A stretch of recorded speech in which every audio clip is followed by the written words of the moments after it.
¿Qué hubo, raza? Estamos de vuelta con otro episodio más Entre Humo y Charla. Y como pueden ver, estamos en otro lugar with the couches right here. If you guys been here, you guys know where we're at. Some bomb-ass food, some bomb-ass burrito. I call it exotic. I was telling him, it's some exotic. If you put some hot Cheetos, some fries in there, some different, that's some exotic stuff to me, you know? Not regular burritos. Oh, no, wait. That's right. Aquí estamos en la ciudad de Paramount. Actually, it's Paramount's #1 restaurant right now. Fatima's Grill with my boy MP. What's up, my boy? Aquí andamos. ¿Qué huele? Todos. MP, what's your real name? Manuel Partida. Manuel, okay. MP. Damn, that's dope. Okay. Manuel, por cierto, es primo mío. Primo hermano. Primo hermano. Les iba a preguntar cómo se conocieron, pero pues son primos. Shit. I've known him since I was like this. So you guys grew up together pretty much también. Well, no, I mean, you're much older than him, no? Like, how many years? Well, we grew up together. Still, pretty yeah. much. This motherfucker said much older. But tú estás morrido, estás pollito, güey. I mean, I remember when him and his brother and sisters estaban chiquitas. They were a little older. But yeah, we grew up together pretty much. I saw them grow up as kids and play and break their arms and legs y todo. Hasta el culo. Casi. And you're from LA, right? Like, or where did you grow up? Yeah, like literally 2 blocks away. Ahí por la 120th and the Broadway. Oh, shit. What high school did you go to? So I went to high school in Wilmington. Se llama Harvard Teacher Preparation Academy. Oh, shit. So I think right now it ranks like number 5 in the state. So yeah. For smart motherfuckers. Nada. I mean, damn. ¿Cuántos libros te has quemado, güey? Man, a bunch. And went to college, did all that, and nomás lo que se requiere, and maybe, a couple extra of stuff that I'm interested in, business mainly. What were some of your hustles growing up as a youngster? Bro, I was selling watches in middle school, buying them here at the Paramount Swami, actually. And me ponía mi little watch, and I go flip it, catch a buzz down here, buy another one next weekend. Yeah. And then plus little candy. By the time I was, unos 15, 16, I was in an ice cream truck. My dad had an ice cream truck. So, yeah, by the time I was 16, 17, I used to take my homie from high school to go sell ice cream every weekend. No license, nada. In the truck, ice cream truck? Yeah. Damn, that's people dope. used to be like, what the hell? Like, estos morrillos, 16, 17-year-old driving an ice cream truck, no license, no insurance. Wait, they'll let you borrow it? My dad, yeah, every weekend, bro. And then I used to have my compa, Rodrigo. He used to go with me, and me pagaba sus $20 a day, and he was in the back, and I was driving, bro. Ruta. Yeah. You never ran into like nobody that you knew? No, yeah, we knew people all around the neighborhood, ¿verdad? Pero no cops, gracias a Dios, and that we never got pulled over and anything like that. For real, huh? Fuck that. But people used to pull up, and they're like, oh, damn, these kids, like 16, 17, driving an ice cream truck. It's crazy. Damn, that is true. Shit, if I would see that shit, if I was older, like, if I see some youngsters, I'm like, God damn, what the fuck? Especially in doing that. Yeah. But you know what? Like, growing up in the city where we're from, it's really hard for you to get pulled over unless, like, you're really doing something stupid. Like, it's hard. I feel like I've never gotten pulled over, and I'd be doing stupid shit. We be riding fucking dirt bikes in the middle of the street. Fucking used to run horses on the fucking street, shit like that. But never has a cop ever been like, hey, man, you gotta stop, or shit like that. Como que no se enfoca mucho la policía en esa área, no sé. What do you think? Yo creo que es que ya saben todo el desmadre. What it's city of LA and county, so it kind of it's not in the middle of a city. Let's just say you go to Long Beach or Compton or any other city, then you're like right in the center of the city. Then obviously there's more action, right? Like City Hall or like anything like that. But when you're like in the outskirts, kind of like it's like warehouse, residential. There's not much patrolling going around, so you're probably not gonna see a lot of cops. Right. That is true. That makes sense. It gets a little hotter, like down your side. Yeah, sure. My side for sure. Yeah. Shit gets hotter down there. Where you at? I'm on fucking 92nd and Avalon. So there's more down there. It's more like you said. There's more residential. action. Yeah, so Yeah. there's more action, more people there. So there's a lot of cops down there. It's just dark as fuck at night. You can't see shit out there. It's crazy. It's bad. The trenches. Going back to what we were talking about, growing up, I always seen you studying, being on your shit. Did you have a plan since you were a youngster to get to where you're at right now? Yeah, I think I've known what I wanted in life since I was in the first grade. So I always wanted to do business, buying and selling stuff, like, kind of sales. Yeah. So I already knew first grade, second, third, fourth, like I just wanted to learn what I needed to learn to not fail. So I think the most important thing that I never wanted to do was fail. Oh. So as I was going through high school, I went to a school that is to prepare people to be a teacher. But I didn't want to be a teacher. I knew I wanted to go to business school, but I wanted to get college units in. Yeah. So by the time I graduated high school, I had 45 units in college done. Shit. So I went straight into business because I already knew what I wanted. And then our background is birria. Our grandpa, birria. His dad, birria. My uncle, birria. And 13, 14 years ago, that wasn't really available. Beef birria was not in LA, bro. There was, I think, like one birria, I think it's Jalisco, and they were chivo. So I knew there was a big market for it. So I went to college and I said, I want to start a restaurant back then. So I was like 22, 23. But, told my tío, we did some business cards. We started kind of doing a little plan. I knew the way back then to market was social media, Facebook. But, man, nobody believes in a youngster, Yeah. Somebody is 22, 23, and they tell you, hey, I want to do this and that. And you'll be like, nah, this fool don't know nothing. You know what I'm saying? Yeah, they brush you off. And then if you ain't got no money, you can't really do anything. And that was my plan back then. So I kind of just left it off, like, hey, can't get it done right now. We'll just put it in the plans for later on. Would you say you like school, or you're just like, fuck it, I'm gonna do what I gotta do in school wise to like you said, succeed, to do what you gotta do? School, I didn't go to get straight A's. I didn't go to get any specific grade or to say, oh, I went and graduated. Like a lot of people do that. Exactly. They go to school and they're like, hey, I got a degree, this and that, floss it, and then they don't end up doing anything with it. Yeah. I went to college because I wanted to learn about business because I didn't want to fail. The classes I did the best in were the ones that I really liked. And the rest, it was like, all right, I just got to take it because I got to take it. It's like, I don't really care about music class, elective arts, whatever, this and that. I didn't care about those classes. It was like management, inventory, accounting, marketing, finance. Those are the ones that I really liked. So I'll go in there and I really liked it.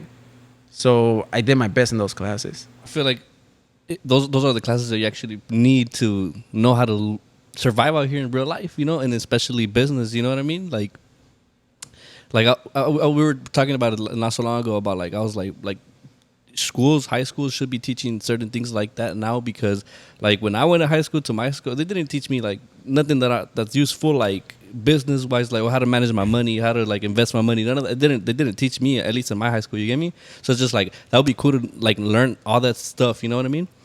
We went to Locke, by the way, so you Yeah, should know Locke. by now. Yeah, Log High School. Yeah, and it's that's crazy. But going back to you, would you say like you're street smart? Like, Yeah. because you grew up obviously in the streets as South well, Central. right? So I grew up LA. in South Central. Obviously, yeah. I rode the bus to high school, metro, to middle school, actually. So I was on the bus on the 6th grade all the way to like 10th, 11th when I started driving. So, yeah, I've seen it pretty much all. And I've worked at different places. From the time I was 18, I was already working at the airport as soon as I got out of high school. Straight So I to did warehouse. I was still in college. But yeah, absolutely. Street, I can talk to anybody, man. that's dope as fuck. That's good. Besides school, work, ¿qué otra cosa hacías? ¿Cuáles eran tus pasatiempos en ese entonces? De morrido. De morrillo. You know what? I'm one of the few that I would say que le gustaba la música de español, corridos, all that stuff since I was young. I'm talking about, I was like 8, 9, listening to Los Tucanes, all the music in Spanish, bro. And most people were like, nah, no, hip hop, this and that. And then, I've always kept into the Spanish music. So yeah, when I was like 20, 21, we'll go out to the clubs, hang out. But mostly I always like to hang around people that I can do business with. So if I was doing something new to like earn some money, I'll try to get somebody else with me. Like there's a buddy of mine called Yes Sir. We started buying pallets of stuff, like, you know, what people sell on the swap meet. Back then, we used to sell it on Craigslist, bro. And then we used to go out. Hey, we got this party. Let's go. Okay. And then, hey, let's try to find a way to make some money. So we'll do random things that now everybody's doing that. You know, they buy pallets and they're selling them, all that stuff. But I used to do that 17 years ago, bro. I heard about that, about the pallet stuff. Is it actually like good? Like, what you would say? Like, you would recommend, like, yeah, it's something dope to do? I think any hustle is good to do. Anything that makes money is a good thing, right? Back then, where I used to work out in a factory, my boss used to buy the trucks. So he would give me the prime stuff. So I used to get the stuff with the video games, the Xbox The games. good shit. Yeah, the good shit. So we're selling electronics, bro. So had that the was plugs. hot. Yeah. Right. Electronics is where the money's at, too. Video games, all that. So it was Tools? like Any tools? tools, not back then, bro. But it was like people calling all day. You had what they wanted. Yeah. Damn, that's fucking dope. That's fucking dope. And how did your journey go about, like, to like own a franchise? Well, not like to buy this place, pretty much. And it starts from, you know, young age, but in general, working, saving money, knowing how to manage money, investing in the right things. So I invested in real estate at a young age. I built, you know, a house. I built ADUs, and I was a salesman. So I'm a salesman by profession. That's what I did. I went to school for business, but I'm just good at talking with people and explaining stuff. So saving your money, investing, you know, made some money in real estate. And I was able to gather the money to get into a franchise. So that's the number one thing I think for franchise. You got to have some money to invest, because this is literally an investment that is not going to pay off right away, but it's more of a long term. I think the food industry is a hard industry. It costs, you know, a good amount of money to start, and that's why you see so much street vendors, because that's a low cost, you know, business to start. But once you get into a real location, it's not cheap, man. It gets pricey. I'm sure, because, you know, light bills, gas, every little thing you give me, like, that's crazy. You know, well, did you expect everything that came with it, or is it like, or you were prepared for it pretty much, or something caught you off guard? I was prepared because I've been around people with businesses before, so I'm always like learning.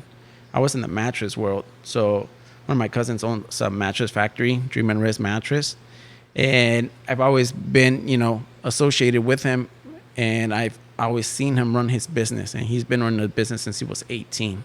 So he did the opposite of what I did. He went straight into business, did not do college, and then he said, you know what, you did 4 years of college. I did, you know, probably $100,000 of, you know, money that I lost. So it's either kind of you go one route or you go the other.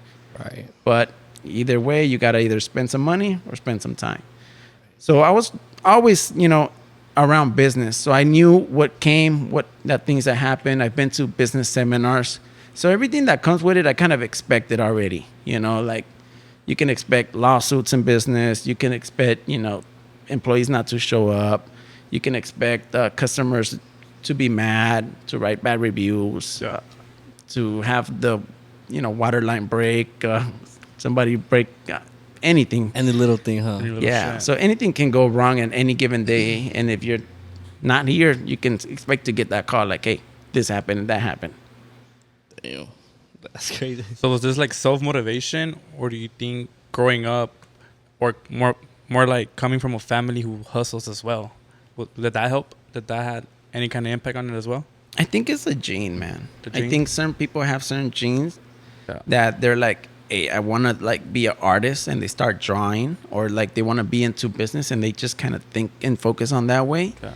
And other people are just like, you know, they just have like a path into like sports, like somebody that's just plays sports all their life and they go to be like, you know, professional. Yeah. So I think there's a little gene in somebody, or like something that triggers like a certain specific path. So I think I had that gene of always like trying to flip something and make $1 out of anything. Keeping yourself busy more than anything, right? Yeah, I mean, my dream has always been to be a millionaire, and I had a goal of doing it by the time I was 30. So I think that was like a thing that always kept me, on my feet. It was pushing you to get there. So I had that goal since I was like probably 18. I said, man, I want to be a millionaire by the time I'm 30. What are the things that you should be doing, or you did, or you are doing to try to get to be that millionaire? I think you gave me a thing like, or what are the steps that you put for yourself to get there? Yeah. You know what I mean? Well, obviously, first thing is you got to go and work, and whatever type of work hustle you do, you got to save some money. Obviously, the money, once you save it, you really can't put it in the bank because it's not going to make any money. You got to invest it. Right. And you got to multiply it. So, I've read books. So when you ask me how many books have I read, my favorite author is Grant Cardone. And he's all business, billionaire. And if you read his books or his audios, like, I think that most people will relate to him because he was a guy that was broke. He was an addict. And then he just popped out of all that and said, you know what? Fuck all this shit.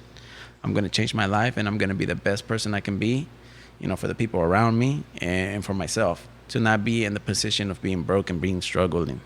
So I think that the struggle brings that, out of you. Like, hey, you know what? I'm done with this. Yeah. Like, I want to move up to something bigger and better.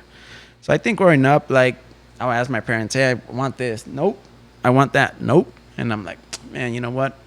I'm not going to depend on nobody at a young age. So I was like, already in middle school trying to flip a watch because I can't depend on them giving me money. So I'm just like, I got to just go look for it myself. You're a go-getter, yeah. So once I had that, going, it was like, all right, I'm not going to depend on anybody to, buy me Jordans or buy me whatever I want. So I'm just like, all right, now I learned how to make $1. Now I'm going to do it again and do it again and do it again. Yeah. And then once you kind of do a certain thing a good amount of times, sometimes you run out of customers, so you got to find something else new. Yeah. And then you just, you look forward to different stuff, and you're learning things every day. So that's one of the things that I would say when it comes down to school is that I always liked it because I learned something new every day. And life, one thing that I learned is that no matter how old you are, every day you learn something new. Yeah. That is true. And going back to what you were saying about books, would you recommend reading some books, or specifically like certain business or something that you like to do, like books wise? Yeah. One of my favorite books is called the 10X Rule, and that's Grant Cardone. Damn. Yeah, because I heard a lot of people tell me about books, and a lot of people tell me about books and stuff, and I never really got into it, but I think I should get into it because, like you said. Seminars. Yeah. Seminars as well. Stuff. Yeah. Damn. So when we got here, I seen that you were like pretty much working here too, helping them out. Are you usually here and always here, like working and stuff, like helping them out, giving them a hand? Yeah, man, the first 9 months I was here every day, morning to night, man.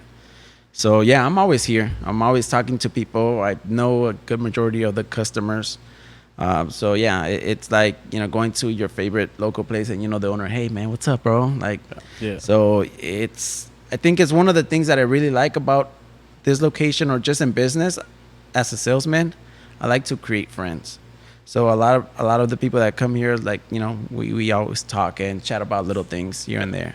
Was it hard to build like a loyal customer base?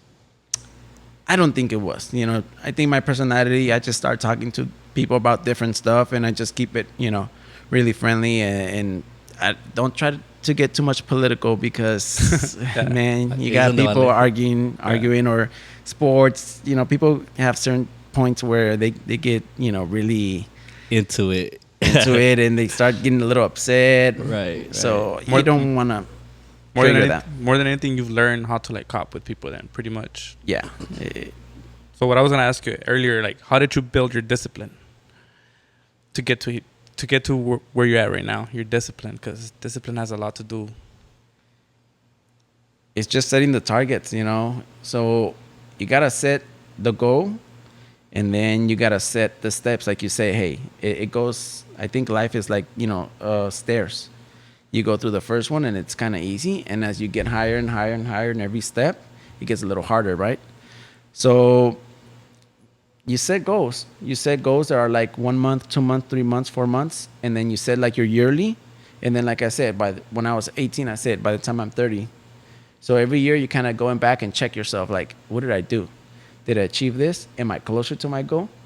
And then if not, then you got to go and reconfigure and say, all right, I did this wrong and I did this right. So I need to do more of the stuff that I did right so I can get there faster. Would you say like striving for, obviously, let's say you have a goal, right? And a goal, but striving for smaller little goals to get there is better? Like you said, like to keep pushing you, be like, all right, I got here, I could continue going and, you know, continue pushing. I think striving for the highest or setting the goal really high is the most important thing. Let's just say if I would have set a goal for 5 million instead of million, then I would have probably said, all right, by the time I'm 30, I hit 2 or 3 million. Instead of maybe I hit $700,000 by the time I was 30. Right. So the higher the goal, the better. Because now you have really high expectations of yourself. If you set them smaller, then half the time you're only going to do half of what the goal is. Right. I get you. You're right. Yeah, that makes sense. That makes sense. Yeah, Beto? So what's some advice you'll give the younger version of yourself, if you can? Hang around with a lot of successful people at a younger age, you know. I didn't really have a lot of people that I could look up to or that can show me the steps to get where I needed to go faster. So I didn't have nobody to say, hey, do this, do that, do this, and you can get here faster and you can do this much. I didn't have nobody to give me a hand. So that's always the thing that when it comes down to me, if somebody tells me, hey, give me advice on how to get here, you know, faster, how to do this, and I'll tell you, hey, do this, and that, and you can make money really, really fast. And there's a lot of ways. We're in LA, man. This is like one of the top economies, man. Right. This is a place that has unlimited money to the person that wants it, honestly. So an advice to my younger, you know, version would be to get out of my comfort zone, get out away from like the local family, go hang out with like real business people that you can collaborate with and make money with. And going to that, did you like surround yourself with good people that, you know, like you said, businessman growing up, or you didn't? So my dad, man. So I think one of the biggest influences in my life is my dad. So my dad, you know, has a couple houses, so he's always done into like the real estate and rentals. So, you know, when it comes down to the hood, bro, everybody has their ADU that, you know, is barely being, you know, legalized, and all these laws are going into effect. Bro, every Mexican had an ADU in the 90s. Their converted garage, bro. And that, you know, person that came from Mexico or whatever country that immigrated landed in that ADU, that garage, bro. So that was like somebody that I was always helping out. My dad was like, you know, my friend. We live in a corner house, so there is no neighbor. So there is no little kids in the block to hang out with. So I hang out with my dad. So hustling in a car. Man, if my dad finds a dog, he'll sell that thing. So anything he'll find. So that's what it was. You know, to me, I hanged around with him and I learned a lot. You know, if it was like fixing a water heater, changing a shower head, anything like that, I learned from him in the real estate. So yeah, later on when I, you know, bought my house and did like real estate, I had learned a lot from him. Yeah. Damn. And his dad is your tío, or? So my mom is his dad's sister. Oh, okay. Okay. I see. Yeah. Damn. And I see all these plates right here. So what do they mean? So the Fatimas brand, you know, has at the, you know, locations, they all have like license plates. Of course, you know, we're a Mexican, Lebanese fusion. Mm-hmm. So we represent, you know, a lot of the stuff from Mexico. So you'll see plates from like all over the, you know, country of Mexico. So from Colima to Guadalajara to, you know, every state. Dude, you got Los Tábanos one. I'm just looking at that one right now. Am I tripping? No, that's the right one. That's the right one. That's the right one. So Los Tábanos, that's the rancho where our parents are from. Yeah. So we had to put that up. Represent, huh? Damn, that's fucking dope. How does it feel, though, dude, to be the first generation to actually, because out of our family, it's a huge thing, you know, like, no pasa siempre, you know. How does it feel to be the first generation to actually, you could consider making it out? Or who did everything right to get to where they're at right now? How does that feel? I mean, it's cool that people look up, to me. Yeah. So I think that it's a really unique thing to have people see that people have. Let me reword that again. I think it's really cool that people can see somebody that they know do stuff that they've never seen anybody else do. Right. So, I don't know many people that built a brand new house. Yeah. I don't know many people that own a franchise. I have a couple other cousins that, own businesses and one that owns a different franchise. Yeah. But not many, Yeah. So it opens up like a lot of ideas to, family, friends, and other people to like invest and do something different from the average, hey, go to work type of thing. Although I'll tell you, man, being in business, you're going to work 10 times harder than any job that's union that pays really well. MP. So growing up, we grew up with parents who go to a job 8 to 5. We didn't really get that. We didn't really get the motivation to be like, hey, mijo, start your own business, or mijo, like, do this, So personally, me, I come from a dad who still goes to work 8 to 5. So it's up to me, like, to do something with myself, because it was never put to my attention or put to my head that I had to do something with myself. To me, I was programmed to go work an 8 to 5 myself. Get me? So I come from that. So where does the self-motivation come from? I think most people are programmed in the United States to go to work, bro. They tell you go to school, go to college, and go get a job. Yeah. And then retire at 62. And a lot of my motivation comes from wanting to be retired at 40. Because I don't believe in the traditional. I don't know if I'm going to live to 62. So I don't know if I want to work all my life to maybe enjoy life when I'm 62. So I'd rather, be busy all the time and skip the weekend, work the weekend, to not have to work till I'm 62. So I can, enjoy life at 40, at 45, when I'm still have, the strength, the energy to go and enjoy life. Yeah. So I think that's one of my other goals and motivations, as like, all right, man, I'm done with work at 40, 42. I need to live. I don't think it's right for people to go 8 to 5, go party every weekend. Yeah. And then at 65 be like, damn, I should have saved money. Damn, I should have worked harder. Damn, I should have went to work on the weekend so I can have money at 65 and not rely on this, like, small check from the government. Yeah. So I believe more in like, hey, investing and making sure your money works for you instead of, going to the 401k and letting somebody else manipulate it in the stock market. And then, next thing you know, the economy went down, you lost some money. Yeah. The economy went up, you made some money. So I'm just saying, hey, you know what? Real estate, every month, no matter what, the tenant's going to pay. So in that aspect, in terms of investments, it's like secure. So now I know that if next year, everything goes up, I can raise the rent a little bit more. Yeah. And then, like, I got a guaranteed increase. And then as time goes by, the property, gets paid off and you build equity. So I think that's, if you can, being able to invest in real estate is one of the smartest things you can do in the United States. What are 3 essentials that are required to run a business or a restaurant like this? Essentials for the food industry, I'm going to tell you, is you got to have good food.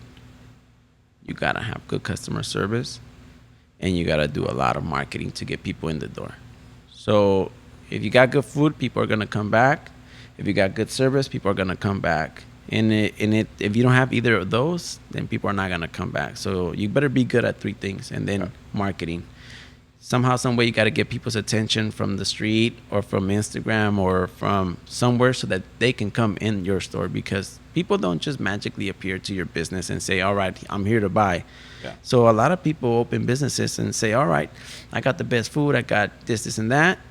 And then, the only thing you don't have is customers, and that's the only thing you do need. Do you think that's where most businesses fuck up, or most people fuck up, you would say? Absolutely, yeah. I mean, your mom, your aunt, anybody can have the best recipe in the world. Yeah. But if you don't have somebody to buy it, then there's no business. Yeah. Business is run based on how much money they can generate.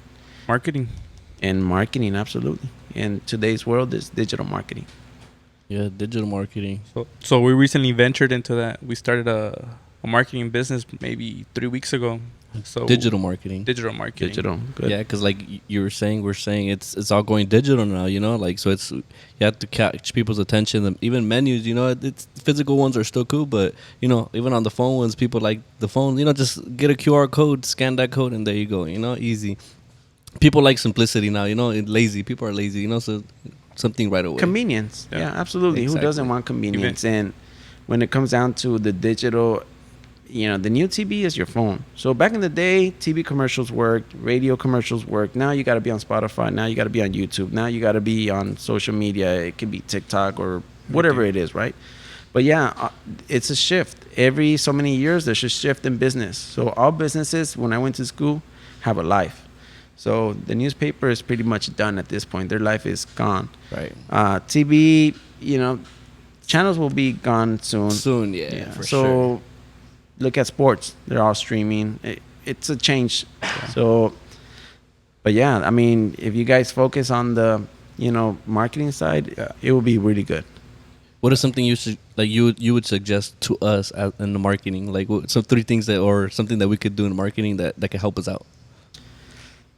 I don't know specifically what channel you guys are going with, but if you guys are going with video type of marketing, or you guys are doing ads, or so it's a little bit of everything. Yeah, everything. So from website to the domain to videos to content to TikTok, Instagram, Facebook, everything digital. Every place where you can reach people, pretty much. You know what I mean?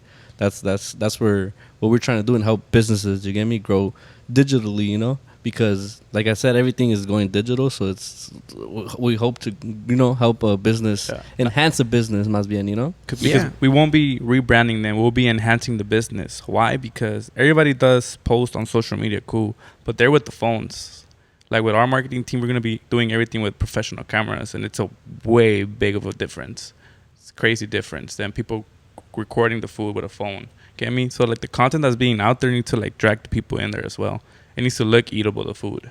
Quality, yeah, absolutely. Quality. I mean, when it comes down to the food industry and in any industry, the car has to be shiny and spotless when you go to the showroom of the dealer, and the food has to look amazing and appetizing so that somebody's like, oh my God, I got to go eat that right now at this restaurant. Right. Yeah. So literally, going back to my background, you got to sell it on the spot. If you can't sell the food and they say, all right, I'm going to go eat it, then you didn't do the job. So at the end of the day, everything in the world converts into sales. So you got to convince somebody to do something, eat the food, whatever it is. But mainly the food has to be good though as well. Because if you're able to drag in the customers, you're able to maintain the customer base. The food has to be impeccable, good. And if not, you just wasted a bunch of money. Yeah. You were able to, you created content and you bought the person, and that customer's never gonna come back. So exactly. We were just talking about this too the other day too. Like we're just like, you could put out, like you said, put all the money you want, put all the professional pictures, everything. But if you can't get that customer to come back like me, like I'm gonna repeat it again. I go to a restaurant. I've been to restaurants where the food is good, and then they start growing, and the food is not the same anymore because they don't put the same. They just start. What is it called? Like when you just start selling it in a big bunches, so you just put it whatever in that. You know what I mean? So it's ya no les importa. So it's kind of like, it's for them is kind of like, what is it? Quantity over quality. But it actually should be quality over quantity. I believe so. And it goes back to business. See, that's a nice thing that I know these things because I went to school, right? But it's called systems and procedures. So when a restaurant doesn't have the systems and procedures to make sure that the food quality is the same every single time, like a McDonald's or any of the huge brands, then they're gonna fail. And as they're growing, if they don't they don't maintain that consistency, it's not gonna be good. So at a certain point, you gotta pay a little extra for your vendors. Like for us, for example, we buy from U.S. Foods. They're one of the big vendors. So every time we get a shipment, it's gonna be quality. So therefore, as a small, franchise, we deliver every single time with the quality because we use quality meats. Yeah, it's a little more expensive, but the customer is gonna come back, and that's what we want, you know. The food pretty much speaks for itself. Exactly. Yeah, it definitely does what we ate earlier. Sheesh, it was. We're I'm gonna on burrito over we're there gonna to be go- to posting go. we're gonna be posting a little clip of what we ate earlier, man. Yeah, we'll Se post les va a it. antojar, se les va a antojar. Neta que sí, it was fire. I recommend. Y de nuevo aquí en la ciudad de Paramount, Fatima's Grills, pull up. On Yep. Alondra and Paramount, you know, right behind the Bank of America. Sir. Running the franchise, have you ever encountered something crazy here? People walk in and out all the time. What's been like a crazy encounter you've had here? A naked lady walking in. What she wanted? What she wanted? She wanted the wiener without the buns. Dude, so it's crazy. There was people sitting in the front, and out of nowhere, this like lady, like, you know, on drugs, just walks in, goes straight into the restroom, and everybody's like, "What the hell is going on?" Next thing you know, you hear in the restroom, psh, psh, psh, psh, like, dude, she has a spray can, and she's spray painting her whole body. Nah. Comes out, and that restroom smells like, you know how like that paint The paint, smells yeah. bad, bro. Like toilet paper all over the freaking floor, and it's like, what the hell?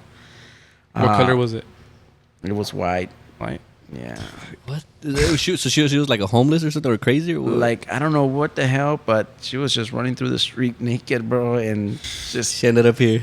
freaking opened the door here and straight ran in the restroom, and I was like, what in the hell? So then, yeah, one of the customers was like, oh, naked lady just ran in the restroom. I'm like, what? They're like, yeah. And then I'm like in the counter looking, and then, yeah, she runs the hell out, and I'm like, yeah, man, let me see what she did in the restroom. I thought she was tagging the restroom, bro, like, you know, like spray painting the whole restroom. I'm like, oh, man. Naked. Bro, and then, yeah, some people were like, oh, I guess the cops were looking for her, or somebody called that she was running naked in the street. What has been, in the contrario, the best experience you've had here that you think, like, oh, that you remember? You're just like, oh, shit, I remember this. Oh, man. Like, we get a lot of people from out of town, bro. So, like, we get people from France, Netherlands, from Mexico. Like, you see people from, like, Texas. So you just never know who's going to come in here, man. Like, you can meet some really cool people. So I think that's, like, one of the nice things about, you know, running a restaurant, that you just never know who's going to pop in that door. Do you still remember your first client? Man, there was so many people that day. So the first day we opened, it was like a big line, and it was just like busy all day. So, man, I remember our first tip though. It was nice. It was a $20 tip, bro. The day we opened. So Yeah. that one we have it on a frame over here on the side. No way. Yeah. Oh. But yeah, I mean, it's mostly for us, since we like to, you know, have our procedures, and, you know, our stuff comes out pretty fast. Yeah. We don't really have too many bad experiences.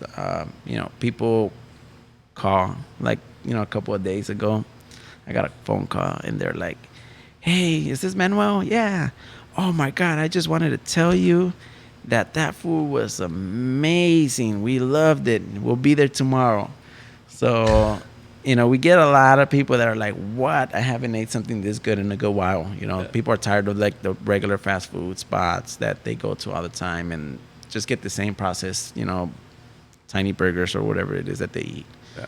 So, yeah, a good amount of our customers come back. How's that hot Cheetos burger? That one's good, bro. Yeah. So, I mean, everything that you try here is going to be above and beyond. So, like, you're not going to get the regular bread. You're going to get a little brioche bun. Honestly, the flavor pops on everything. Like, me and him shared the wrap that he got? The crunch wrap. The crunch wrap. Whew. That's good. That one's max. Yeah. Max. I mean, a lot of people are like, whoa, that's too much on the... Yeah. But it's not that much. We go light on the drizzle, so you can get flavors, you know, from all over the food. Yeah. To change it up a little bit, another subject. As a family man, do you expect the kids to follow up into your footsteps? So you're gonna let them venture into their own success?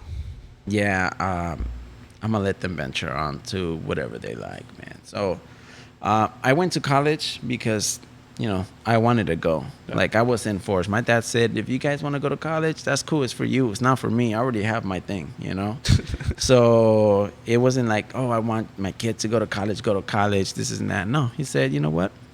I got my own stuff. You guys do what you like to do. And I'm going to be the same way with my kids, man. If they want to go, cool. I'm going to support them, help them out in any way I can. Yeah. And if they don't, then that's fine. You don't have to go to college to be successful. So that's my whole, vision. And there's plenty of knowledge from books, from YouTube in today's market where you can be successful without going to college. Yep, there's plenty of stories like that too. What would you suggest though? Because you went to school too, right? You went to school, right? Yeah. I went So, what would you say? Either or, as long as you have your mindset on something like that you want. You know what? If you're gonna say, "Hey, I'm gonna be an electrician. I'm gonna be a plumber. I'm gonna do certain things," and you're gonna just some people don't want to be entrepreneurs, man. It's hard, Like, you're gonna put in 7 days a week. You're gonna go days without, doing the things you want. You're gonna miss parties. You're gonna miss family, friends. You probably lose a lot of friends and family that are not gonna hang out because you're not there on the weekend every, time partying. So, if somebody wants to work like a normal job and make a good 6-figure income, then hey, do that if that makes you happy. Some people are not built for business, bro. Business is tough. Business will test you. It can be really good, At the end of the day, you can build a successful business and make good money, retire early, do stuff that you want, but it's not for everybody. So, when you see people, hey, with the big car and all that, some of those people they got a lot of stress. They got a lot of problems, bro. But, you're driving a nice car with a lot of problems for sure. And some people is like, hey, you know what? I'll drive my Honda and happiest person in the world. So, everybody's different. Would you say you've lost friends due to the fact that you're like a busy man, like you said, you're working 7 days a week, you're busy, you're constantly, you don't have time to worry about no friends, nothing besides your business, your family, Oh yeah. Like you hang out with certain people, right? And you hang out if they're the ones, hey, every weekend they're playing sports with the kids, or they're at the carne asada every weekend, Saturday and Sunday. Absolutely, bro. Like I don't go to a lot of family events. I don't hang out with like a lot of people. The people I do hang out with is the people I do business with. We help each other. Because I don't just do this. I have a lot of other stuff going on. But there's always people that I'm collaborating with. Hey, I got this idea. I got that idea. And we bounce it off each other. So you got to have, in business, like a good 5-6 people that are like, once ahead of you, once at the same pace as you. And then there's one that you're teaching under you. So that's the type of, friendships you should have. So you're doing, your podcast. Maybe you're learning from somebody else that has a bigger, better podcast. Maybe, a couple other people that are running a podcast similar to yours. And maybe the next guy that's, brother, sister, somebody younger wants to do one. So then you're going to teach them how to do it. Right. Hell yeah. So what are some other hustles that you have going on besides the restaurant? What else do you get into? I run marketing, so that's one of my fortes. So one of the things that I wanted to do when I was 18 was, be a notary, but I didn't do it. But my wife, does it. So I pretty much run her like, mobile notary business, and I make sure that she's busy. I do marketing. What else? I have so much going on. I was breeding Frenchies for a while with one of my cousins. So again, I'm doing business with them. We're partnering up. SoCal Fluffy Frenchies. So good quality dogs. There's just infinite amount of things I do that, I have alkaline water systems for sale. It's just endless things that I find. Yeah. And I always try to tell people, if you want to make some money, I got this product, sell it. I got this product, sell it. And then it's up to the person, It's pretty, easy. Yeah. So you help people out, and then they make money. It's a matter of just wanting to get out there, Yeah. It's a matter of wanting to do it more than anything. For example, everybody needs water, bro. Yeah. Who doesn't? Yeah. And it's just a matter of like saying, hey, man, be smart. Don't be buying water bottles and buy this alkaline water system and then just have it right at, your house and be healthier. Yeah. Facts. Looking ahead, what are some goals you have like for your franchise for this place and for yourself as well? So restaurant business normally takes 2 to 3 years to be built. So we're pretty much at year 1 here now. So right now the restaurant, I can say, hey, financially is maintaining, but I want to grow it 3 times what it's doing right now. So right now we're not busy like clockwork. I want to make sure that this place is busy from like morning to night.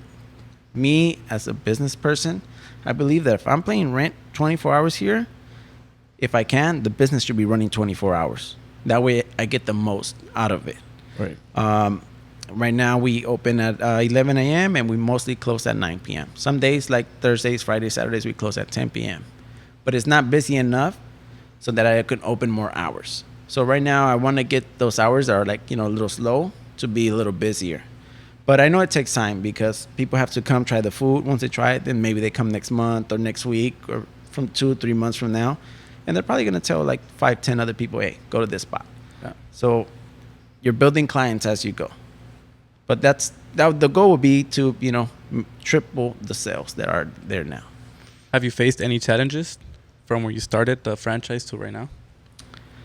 I mean, there's always something better to improve. I don't think a lot of challenges. I think more like procedures, how things are done. So at the beginning, we're, messing up some orders. Our timing on, the kitchen wasn't right. Employees were not right. I think that I hired some people that I shouldn't have hired.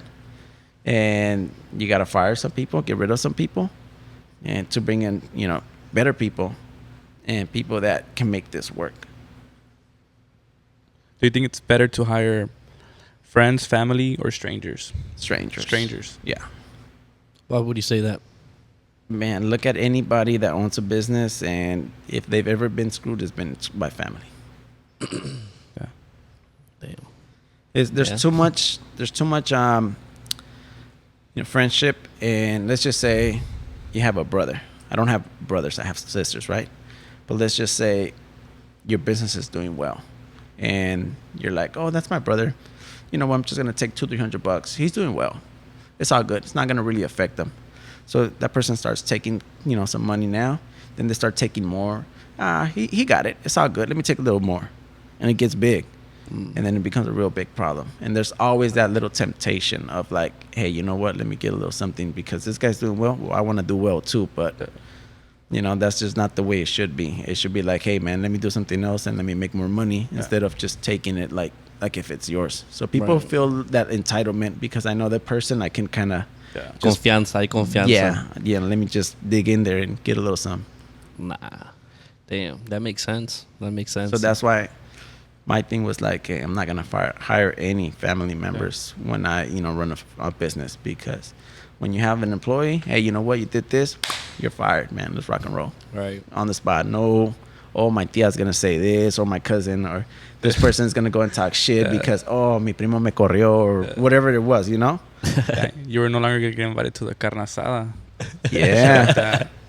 So you start a lot of those, family, problems when you work with the family. So that's why, in my opinion, if you can, separate the family from the business, it's the best thing to do.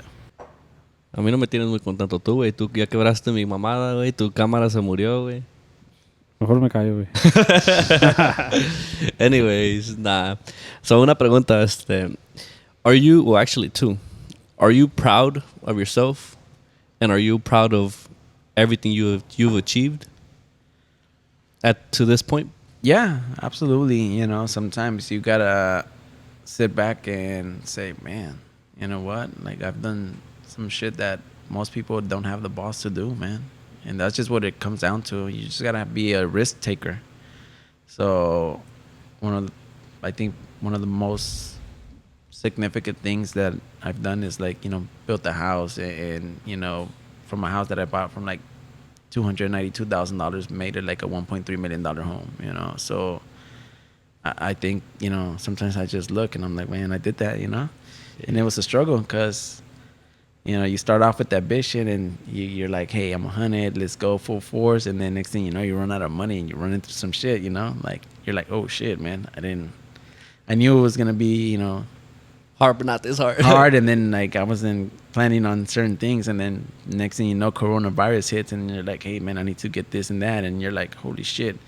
And then dealing with cities and like their fees, and next thing you know, you get a bill for $6,000 from like the parks, and you're like, shit, I don't even go to the park, man, and I gotta pay this shit. Like, what? I'm gonna start going out. Yeah, you're like, what in the world? And then you start seeing how difficult it is, you know, to build in California, in the city of LA, and then you're like, that's why it's so expensive. And when you say built, like, I know for a fact that you literally got in the house and you were working on it yourself as well.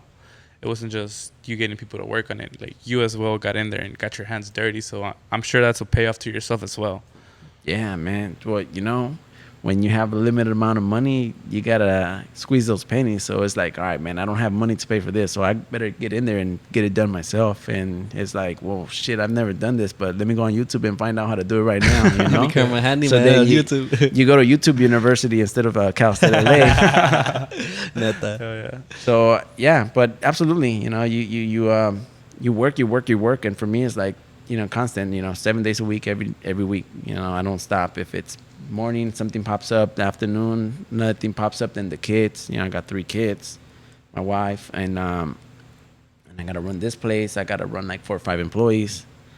I gotta manage like a couple of like, you know, rentals. So it's a lot, you know. So it's like the phone's ringing, I'm in the kitchen, and I can't answer, and like people are calling, and you just gotta figure it out, you know. So I think, you know, looking back and you realize like, man, I did this, and then you go to another restaurant and you're like, man, mine's just looking pimp, you know, compared to this other one. Shit. It's like you kind of feel proud, you know, and you're like, wow.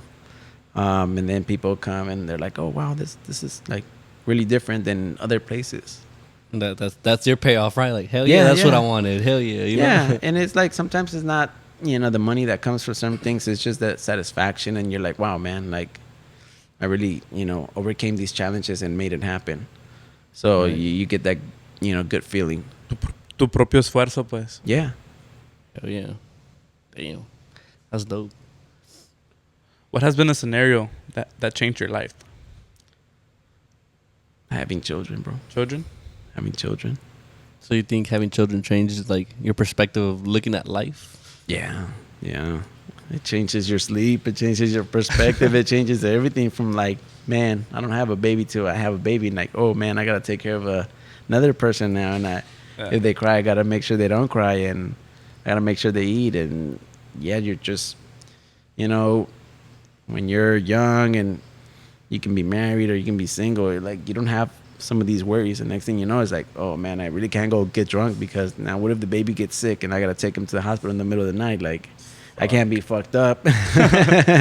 So your whole mentality just goes to like a 360, like in 10 seconds, bro.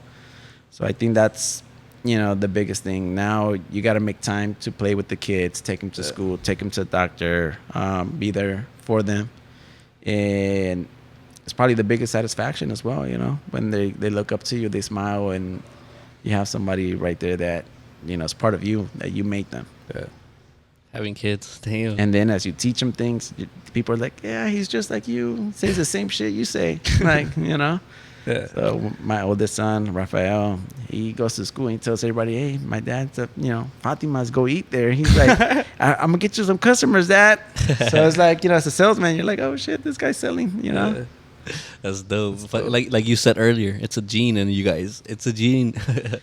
And I said it's a gene, but sometimes you learn it, you know. Sometimes yeah. you get people to you see it so often that you kind of repeat it. So that's why I say when you hang around certain people, like if you see this guy, you know, doing really well, and you're like, what is he doing? Okay, let me try to do the same thing. Maybe I'm gonna make it too. Right. I feel like you're right. If you surround yourself with people like that, you're gonna want to like do better. Like, and that's, I feel like that's what I did with when I got into music. That's what I did. Got myself into like with like him and the other guy that have a lot of years of experience, and that pushed me to where the fuck I wanted to get. And you know, and like, I'm not saying I'm good, but I got to a basic good level where I'm good now. You know what I mean? You're better than before. Exactly. You know. So how would you say this impacted your life? Like this whole franchise, this whole business venture, everything impacted your life. man, it impacted me in a way that you're like, man, I was used to like, having like some time, getting out of work and just, I used to work it's like a 10-hour job, like 5 days a week, so 50 hours, not 40. And I used to have, a little bit of time to do things, and this is just like, whoa, man, like you gotta be here, like in, out. Now you got 5 employees. Now you got way more responsibilities. So you're like, holy shit, like I can't go on a vacation because these guys are not gonna know what to do. Like I'm the head here, and a lot of people don't have the experience to handle, decisions when it comes down to customers, when it comes down to like scheduling with cooks, with payroll. I do everything here, bro. So it's like I'm the payroll, I'm the HR, I'm the scheduler, I'm the guy that goes buys things, I'm the guy that's gonna cover for the cook if he doesn't show up, I'm the guy that's gonna cover for the cashier if he doesn't show up, and then I schedule myself, to be in the kitchen. If I feel like there's like something that we can do different or new, then I gotta be the one in the process. So you gotta have a lot of skills if you want to run like a big business or like a medium-sized or small business in general. You gotta know like some labor laws. You gotta know your systems, because How about patience? How's your patience? critical. I'm so chill, and I don't worry about a lot of things. So I think that's one thing that helps a lot. A lot of people are like you're not tripping, like. Just brush it off. Yeah, we had an incident here, not so long ago, where they threw a Molotov, in the restaurant, and everybody's like, "Oh, I'm sorry," and I'm like, "All right, man, I kind of, I'm not tripping. We have insurance, and like, yeah, it's a business, but it happens, I'm pretty sure every 7-Eleven, every place around town has a broken window out there in today's, time. Yeah.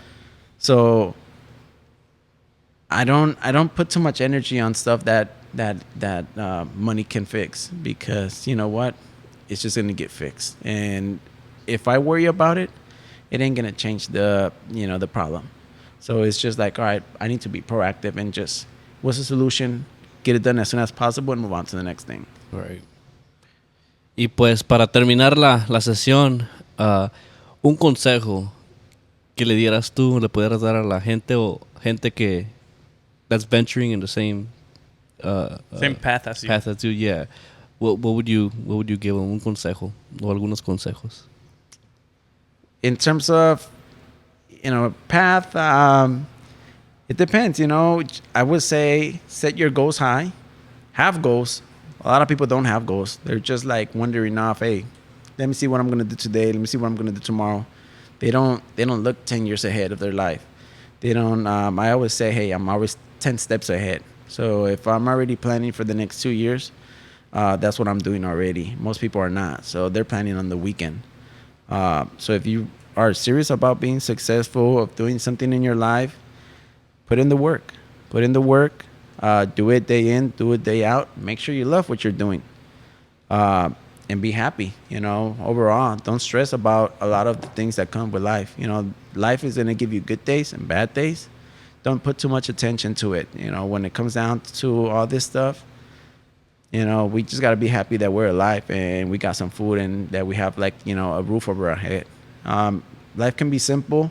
Life can be hard. It just really depends on how you look at things. When it comes down to Beto's, comments on the books, I would say read books. Read books that, help you eliminate all the negativity stuff that the news has, that the neighbor says. People are gonna doubt you. People are not gonna believe in you. It's gonna be a rough, road for a while until people say, all right, they've made it. This person's moving up. Then yeah, a lot of people are gonna come around. They're gonna try to be friends, but they're not the right friends. Hang around with people that generally, hey, if you're down the street and your car's broken down and they're going to come and help you out, that's a good friend. Somebody that you can call 1 a.m, hey, pick me up from here, I'm stranded.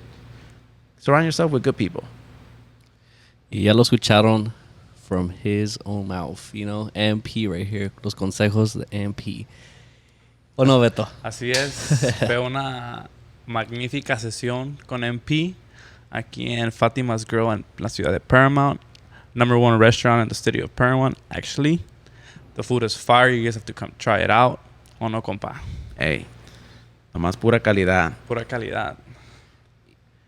We approve of that. 100% approve of that because we tasted their food. Like I said, we tasted the food here. Fucking good. I tasted the burrito. You tasted both of them, no?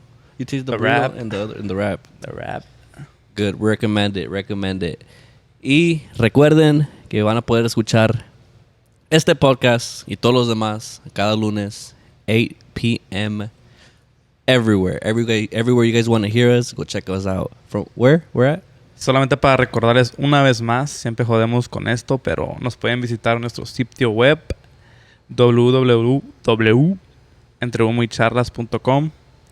You can find us there on YouTube, Deezer, Spotify, Amazon Music, everything. Check us out. Y otra vez, gracias MP for letting us come here, Yes, chat sir. with you, have this good Thank you, sir. conversation. Y el lugar también, give us a place to record and everything too, Buena plática, buenos consejos, and Yes, hey, sir. I'm gonna take that into consideration, reading more books, man, because I think that is gonna help at least myself, Hey, I appreciate you guys for coming out here and, having a little chat with me. I tell people I'm nobody special, man. I just, have my own vision. Some people like it, some people don't. Pero, some of the stuff works. I tell people you don't have to be like anybody else. Be you. Pero as long as you're happy, and you get the results you want, nobody's going to take the same path. Pero at the end of the day, if it gets you to where you need to be, you got to do it. Hell yeah. But, yeah, once again, thank you guys. Aquí estamos. Fatima's Grill, Paramount in Alondra and Paramount Boulevard. Aquí atrás del Banco de América. Pull up. We'll take care of you guys, man. We'll get you some good food. Hell Y yeah. para los que fuman, allá afuera fuman. Fumen afuera, adentro no se Afuera, puede. yeah, and like he said, good service, good food, everything is good here. Come Y- check them out. Y antes de irnos a dormir, ¿cómo fue tu experiencia en el podcast ahora? Hey, it was fun, man. And these earphones, these microphones. Something man, different. Something different. I'm like, man, what's going on right here? This sounds good, man. So Thank you. Appreciate it, man. now I know why, everybody has their earphones and their microphones in the podcast instead of just freestyling it, talking. Yeah. Hell yeah, Me hell siento yeah. como artista. Gracias también al audio man allá atrás, era el que nos hace, the Jim- one that make it sound like this. Gymsters? Jimmy. O no, a ver, Jimmy, di algo tú. I have bad news, though. La bolita se prendió aquí. La It's bol- loading. Oh, no. Valió madre. He's lying. Nah, but yeah, wait for this episode. It's gonna come out real fucking soon on Monday. Pa' que lo chequen por YouTube, Spotify y todos los demás. Y esto fue Entre Humo y Charlas.